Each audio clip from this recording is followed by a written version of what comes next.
É por isso que a Bíblia fala: conhecereis a verdade, e a verdade vos Libertará. libertará.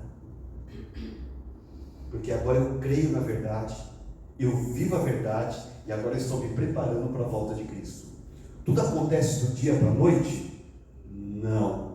A transformação às vezes é gradual. E eu tenho isso na minha vida, eu aprendi isso quando eu comecei a mudar minha alimentação. Um pastor, uma vez, quando eu tinha lá os meus 14, 15 anos, ele chegou para mim e falou assim: Nix, eu só te vejo doente, toda semana você está doente. E realmente eu estava doente toda semana. Eu tinha fortes crises de rinite alérgica, tremendas crises. Toda semana eu estava com o nariz escorrendo, eu estava fraco, estava com febre, eu estava ruim. E ele percebeu isso e falou assim: irmão, eu preciso conversar com você. Eu lembro até hoje dessa conversa. O nome dele é pastor Matias, é um pastor que eu tenho um carinho tremendo por ele. De vez em quando ele leva laranja para mim fazer doce lá na minha casa. Pessoa maravilhosa. E ele me sentou e falou assim: irmão, como é a sua alimentação? E aí eu falei assim: pastor, para mim a minha alimentação é normal, eu como qualquer pessoa. Ele falou: eu vou te fazer algumas perguntas então. Você bebe muito leite? Eu falei: pastor, só 1 litro no café da manhã. Ele falou: você vai ter que cortar. Você gosta daquela pelinha do frango? Eu falei: pastor, aquela pelinha bem tostadinha, quando você vai creque. Ai, que delícia a pelinha do frango. Ele falou: corta. Você bebe refrigerante? Eu falei: pastor, um guaranazinho lá na hora da refeição. Ele falou: corta. E você come muita carne vermelha? Eu falei: pastor, a churrascaria é o meu paraíso. Ele falou: você vai ter que reduzir muito a carne vermelha. E ele me deu algumas outras orientações, e na hora eu fiquei pensando assim: rapaz, eu vou comer o quê? Porque tudo que eu gostava, ele mandou eu cortar. O que eu vou comer? Ele falou: irmão, você vai comer muita salada, muita verdura, muito legume, muita fruta, você vai ter que mudar a sua alimentação. E aquilo eu tomei para mim e falei assim: eu vou precisar mudar mesmo. E eu mudei muita coisa. Foi perfeito minha mudança? Não, minha mudança não foi perfeita. E eu não posso mentir. Mas eu mudei muita coisa. Reduzi muito o leite, quase cortei. Parei de comer a pelinha do frango. Reduzi bastante a carne vermelha. Reduzi muito o refrigerante. Esporadicamente eu tomo alguma coisa. E aí eu falei assim: agora é só esperar as melhoras. Passou 1 mês, passou 2, passou 3, passou 4, e a rinite não mudava nada. Aí eu comecei a pensar assim: será que isso funciona? Depois de 6 meses mais ou menos, eu comecei a notar que em vez de eu ter crises toda semana, eu começava a ter de 2 em 2 semanas. Eu falei: opa, alguma coisa está mudando. Depois de anos, pelo menos uns 2, 3 anos que eu mudei, é que eu comecei a realmente ter crises a cada 6 meses, a cada 1 ano, e hoje dificilmente eu tenho uma crise de rinite alérgica.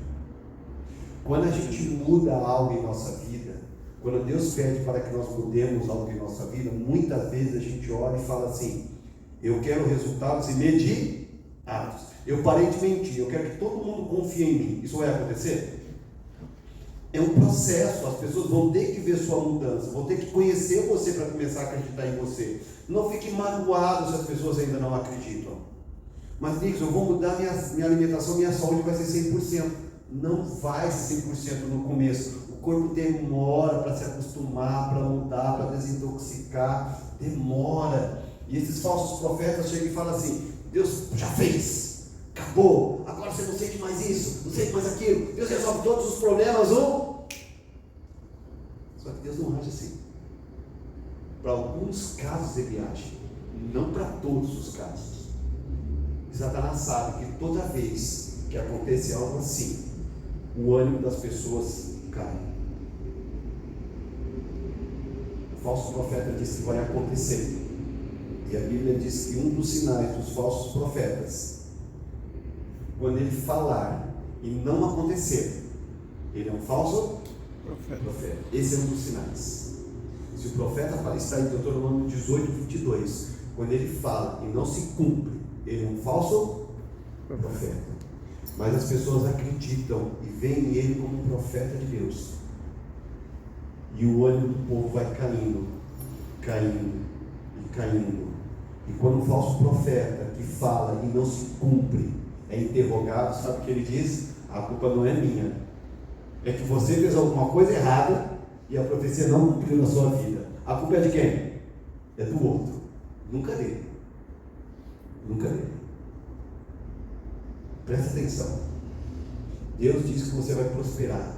Você tem que fazer um pacto, ele está falando comigo, você tem que dar. Aí você dá. Não acontece. Ele fala assim, você não teve fé. Mas quando Deus diz que vai acontecer, independe da minha fé. Se Deus falar, vai acontecer, e vai ser desse jeito, não depende da minha fé. Depende da vontade dele apenas. Algumas profecias são muito condicionais. Você tem que entender isso. Se você guardar a profecia, você prospera. Se você não guardar, é o resultado contrário. É ponto.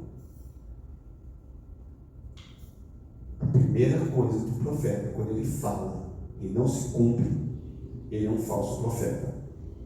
Agora eu pergunto, e se ele falar e cumprir?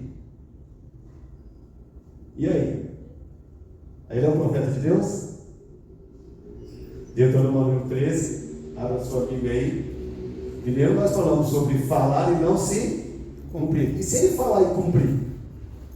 E aí? Deuteronômio capítulo 13. Deus, a Bíblia também tem orientação sobre quando o falso profeta fala e não se cumpre.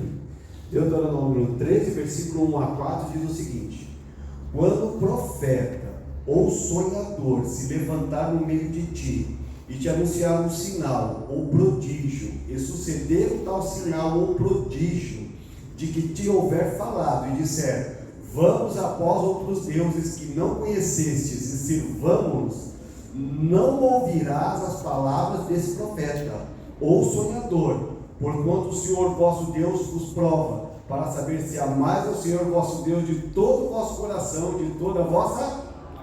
Se esse profeta fala um sinal, se cumpre, e ele fala, olha, tá vendo? Eu falei, se cumpriu, e agora nós vamos seguir outro caminho, que não é o caminho que está na Bíblia.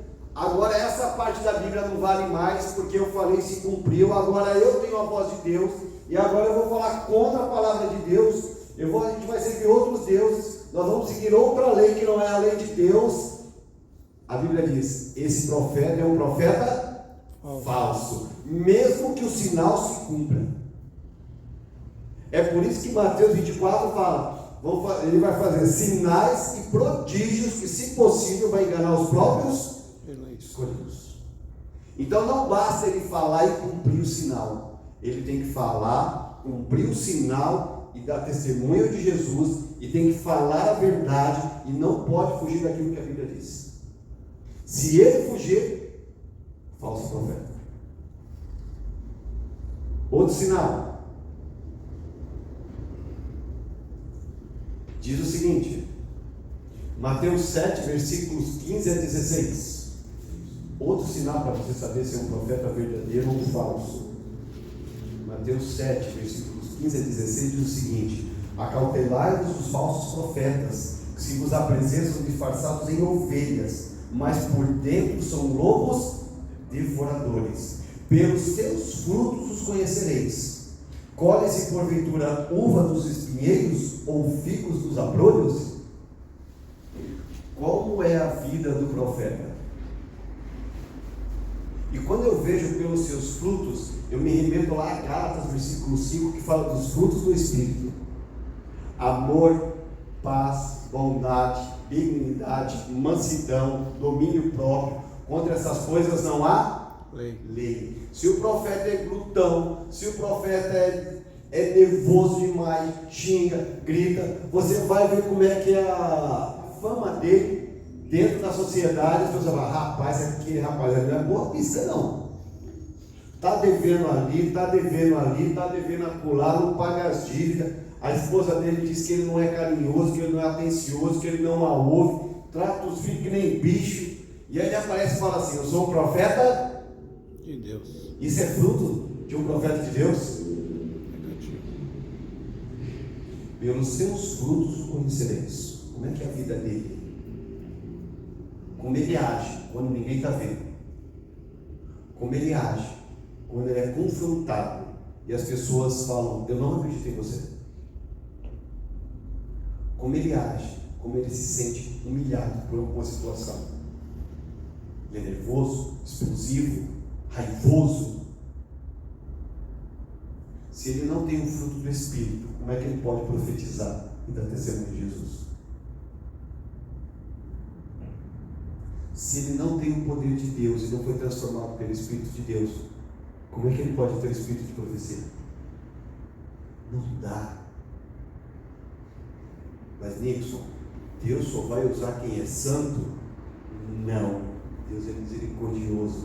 Nenhum dos profetas passou a vida inteira sem pecar. A Bíblia não está falando de pessoas que não pecam. A Bíblia não está falando de pessoas que não erram. A Bíblia está falando de pessoas que entendem a sua situação pecaminosa, que estão constantemente lutando contra o pecado para serem servos e servas de Deus. Eles erram? Claro que erram. Mas é aquela pessoa que quando estoura, fica nervoso, as pessoas falam assim: ele não é assim. Ele está passando por uma coisa muito séria, porque ele não é assim. Eu conheço ele. Ele não é desse jeito. E aí quando você conversa com ele, fala assim: realmente, eu estourei. Eu falei que não devia, mas eu não quero ser assim, eu não sou assim. A gente erra assim. E Deus usa pessoas de todos os níveis. O sonho não foi dado para Daniel, o sonho foi dado para Nabucodonosor, que não era o servo de Deus. Deus usou uma jumenta para falar com Balaão e repreender ele. Deus usa, mas é de acordo com a vontade dele. Ele sabe quem usar e como usar. Eu não discuto os métodos de Deus, porque Ele tem os melhores métodos. Amém. Então eu e você precisamos entender que os profetas precisam ser testados e provados para que eu e você possamos acreditar nele. Ele não é santo, mas ele tem a unção de Deus na vida dele. Ele tem os frutos do Espírito na vida dele. Ele é pecador como eu e você, mas ele não dispensa a palavra de Deus. As profecias dele não mandam você se afastar da Bíblia, muito pelo contrário, eles mandam você estudar a Bíblia. Irmão, você tem que estudar a Bíblia, você tem que ler a Bíblia. A Bíblia é o maior tesouro, Jesus Cristo é o maior tesouro. Eu não sou nada além de servo. Esse é o verdadeiro profeta. No livro de Provérbios 30, eu vou pedir que você abra a sua Bíblia aí.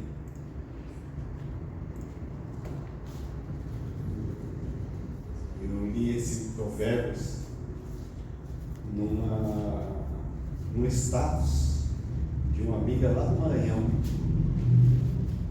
E eu achei tão bonito esse provérbio, mas tão bonito, que eu falei assim: eu preciso guardar esse provérbio porque ele é maravilhoso. Porque tem tudo a ver com o Apocalipse. E ele fala assim, ó: toda palavra de Deus é pura, ele é escudo para os que nele confiam.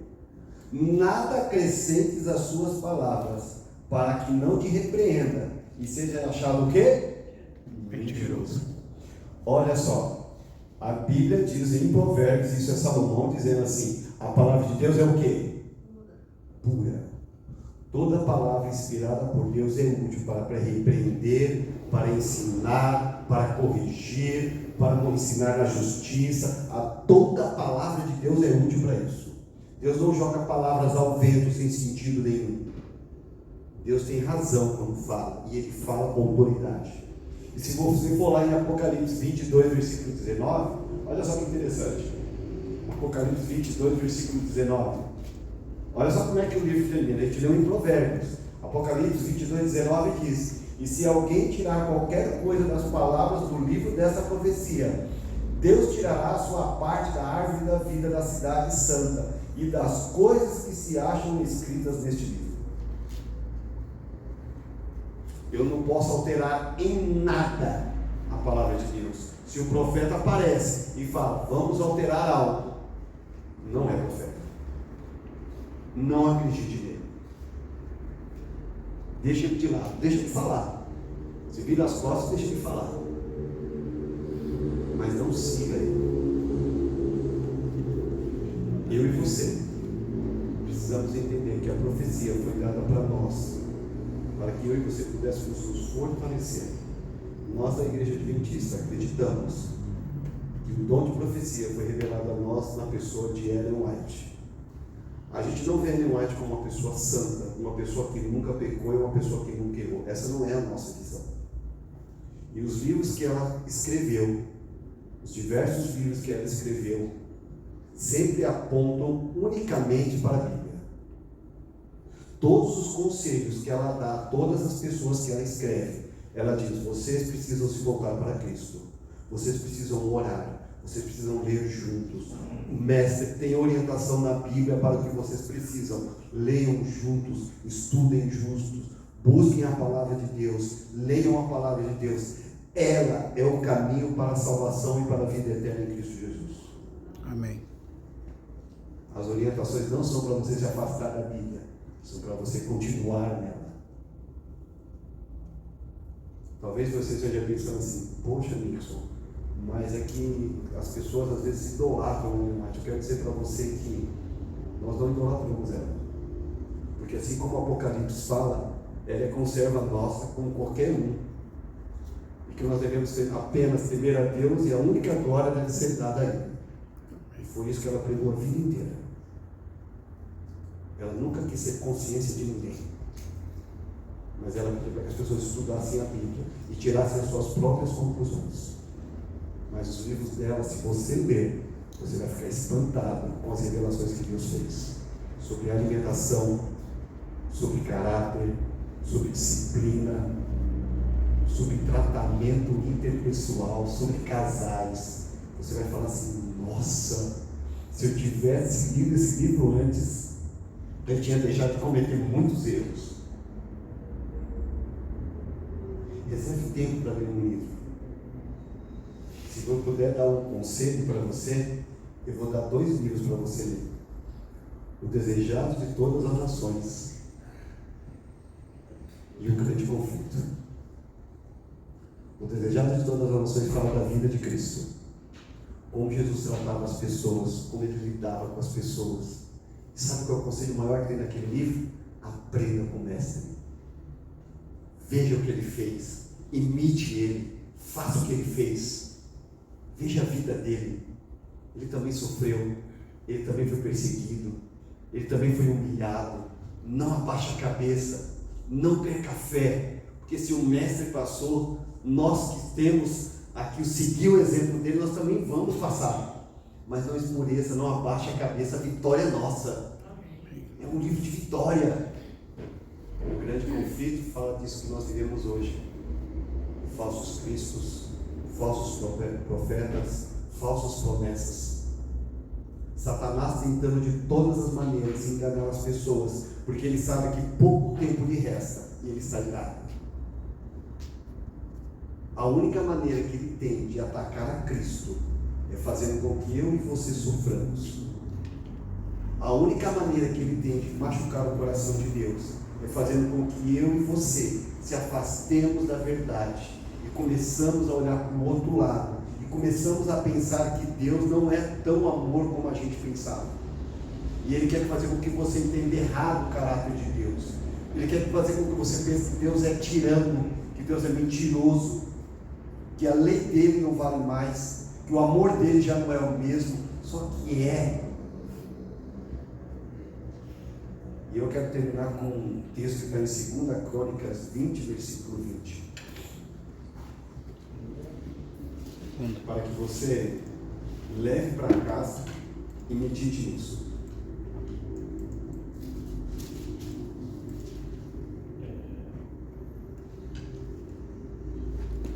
Já tem um errei aqui, 2 Crônicas. Não, é isso mesmo. O profeta está falando com o povo de Israel em 2 Crônicas 20, 20, diz assim, ó: pela manhã, cedo, se levantaram e saíram ao deserto de Tecoa. Ao saírem eles, pôs-se Josafá em pé e disse: Josafá era o rei do povo de Israel: ó Judá, e vós moradores de Jerusalém, crede no Senhor vosso Deus, e estareis seguros. crede nos seus profetas e prosperareis. Isso não mudou. Se eu e você começarmos a estudar as profecias e lermos aquilo que a Bíblia tem para dizer, estudamos com vontade, nós estaremos seguros e nós iremos prosperar. E aqui não está falando de dinheiro, aqui está falando de prosperar espiritualmente.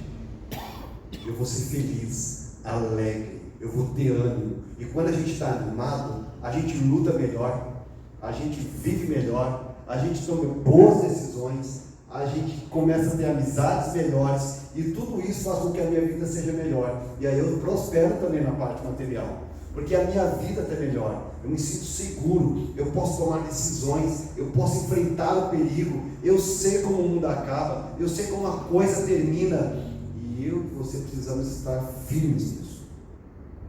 Você quer prosperar? Comece a estudar as profecias. Você quer ser feliz? Creia em Deus e estude a palavra dele. Nixon, Deus ainda tem profetas nos dias de hoje? Se Deus quiser, Ele levanta os seus profetas. E uma das promessas que existe no livro de Oséias é que nos últimos dias os profetas ainda se levantarão. Os velhos terão sonhos, as crianças irão profetizar. Existe uma promessa de Deus para isso. Mas as profecias e os sonhos não irão anular a Bíblia. As profecias e os sonhos não irão para simplesmente atender o meu desejo e a minha vontade egoísta, para eu ver aquilo que eu acho bonito ouvir. Não, não vai ser assim. A profecia vai falar do amor de Deus e também vai falar da sua justiça. A profecia vai apontar para a Bíblia e falar assim: voltem aos caminhos antigos, voltem às veredas antigas. Entenda que o Evangelho é eterno, o Evangelho não muda, e ele continua o mesmo e não vai mudar. O desejo de Deus para o seu povo não mudou, e não vai mudar. A vontade de Deus para mim e para a sua vida não mudou, e também não vai mudar. No mundo a gente vai ter tribulação, mas tem de bom ânimo, ele venceu o mundo. E se todas as profecias se cumpriram, quando ele fala: vou preparar-vos lugar, e quando eu for, voltarei e os receberei para mim mesmo, a promessa é certa. Ao soar da última trombeta, os mortos em Cristo ressuscitarão, e os que estiverem vivos na sua volta serão transformados e encontrarão com o Senhor nos ares e reinarão com ele. A promessa é verdadeira, a promessa é certa, mas sabe que também quando ele vier, ele vai vir com juízo, e a profecia fala disso. Veja os selos de Apocalipse. E sabe o que me impressiona nos selos de Apocalipse? Muito. É porque toda vez que abre o selo e acontece algo horrível na terra, a próxima frase que vem é assim: e eles não se arrependeram dos seus pecados. E aconteceu isso, e eles não se arrependeram dos seus pecados. Muito pelo contrário, se irritaram, ficaram nervosos, porque estavam sofrendo. E Deus está falando: se vocês soubessem que os selos estão se abrindo, que a profecia está se cumprindo, vocês se arrependeriam dos seus pecados e vocês seriam salvos. Mas eles não se arrependem porque não conhecem a profecia, não sabem o que está acontecendo. Para eles é o acaso do destino, e não é. É Deus agindo, é Deus trabalhando, é Deus querendo salvar. Deus queira que eu e você estejamos preparados quando Cristo voltar. Amém. As profecias estão se cumprindo. Existe profeta verdadeiro ainda, mas você precisa testar o profeta. Não vá pela cabeça de qualquer um. Nós teremos mais uma mensagem pela Sara. Enquanto a Sara canta, você que está assistindo o nosso vídeo, eu quero que você medite, você que está aqui na igreja, eu quero que você medite sobre o quanto da profecia você conhece.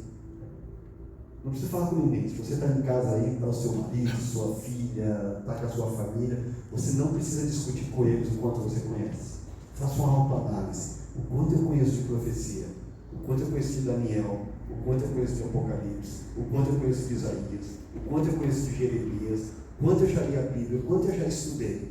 E se você chegar à seguinte conclusão: rapaz, eu não entendo quase nada, não entre em desespero. Nós iremos orar, e eu quero que você tome a decisão de estudar. Simples assim. Ir à Bíblia, estudar a Bíblia. Sabe que a Bíblia nos diz em Tiago? Aquele que tem falta de sabedoria pode pedir a Deus, que Ele dá de bom grado, de boa medida, recalcada, bem cheia, porque Ele tem desejo que você conheça a verdade e a salvação em Cristo Jesus.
Eu espero que a partir de hoje, tanto eu como você, porque eu também estou nesse caminho e preciso disso também, nos dediquemos mais ao estudo da Palavra de Deus. Nos dediquemos a entender as profecias, para que nós possamos crer quando acontecer, para que nós possamos estar firmes no dia mau, de pé, e possamos falar: nós não vamos voltar atrás, porque eu sei quem tenho crido, e todas as promessas se cumpriram. A história está na mão dele, o mundo está na mão dele, e a salvação também é dele. Vamos ficar de pé, vamos orar? Pai Santo Eterno Deus, somos-te gratos, ó Deus, porque o Senhor deixou a tua palavra, as profecias escritas no teu livro, para que quando acontecesse, nós crêssemos. Obrigado, Pai, porque o Senhor não faz nada sem antes revelar aos teus servos, os profetas, para que nós possamos acreditar e confiar, para que nós não sejamos pegos de surpresa em nem nada do que vai acontecer neste mundo. Ó Pai, a tua palavra diz tudo o que vai acontecer. E se nós estudarmos e entendermos que a história está em tuas mãos, que a palavra certa, a palavra verdadeira só vem de ti, se nós aprendermos a crer em ti como um único Deus, se nós aprendermos a amar os teus mandamentos e a guardar a tua vontade, e nós estamos seguros, porque no dia da sua vinda, o Senhor irá ver, e aqueles que morreram em Cristo irão ressuscitar, porque eu sei, ó Pai, que essa promessa é verdadeira. Amém. E aqueles que estiverem vivos ainda, ó Pai, serão transformados e levados para morar contigo nas nações celestiais. Amém. Senhor, nós queremos estar exatamente neste grupo, mas as suas profecias também revelam que esse dia vai ser um dia de grande choro também, porque muitas pessoas não estarão preparadas para a sua volta. Muitas pessoas irão se jogar embaixo do rochedo, pedindo para que eles sejam mortos, para serem escondidos da glória da face do Cordeiro. Que momento triste esse também, ó Pai. E a decisão de qual lado nós estaremos é simplesmente nossa. Somos nós que decidimos, porque a salvação, tudo que o Senhor podia fazer, o Senhor já fez. E agora nós devemos tomar a nossa decisão. Ajuda-nos, ó Pai, nessa escolha. Ajuda-nos a distinguir entre o verdadeiro e o falso profeta. Ajuda-nos, ó Pai, a distinguir entre os espíritos deste mundo que estão tentando nos afastar da verdadeira promessa do nosso Deus, para que possamos estar seguros. É o que nós te pedimos, no doce nome de Cristo Jesus. Amém. Amém.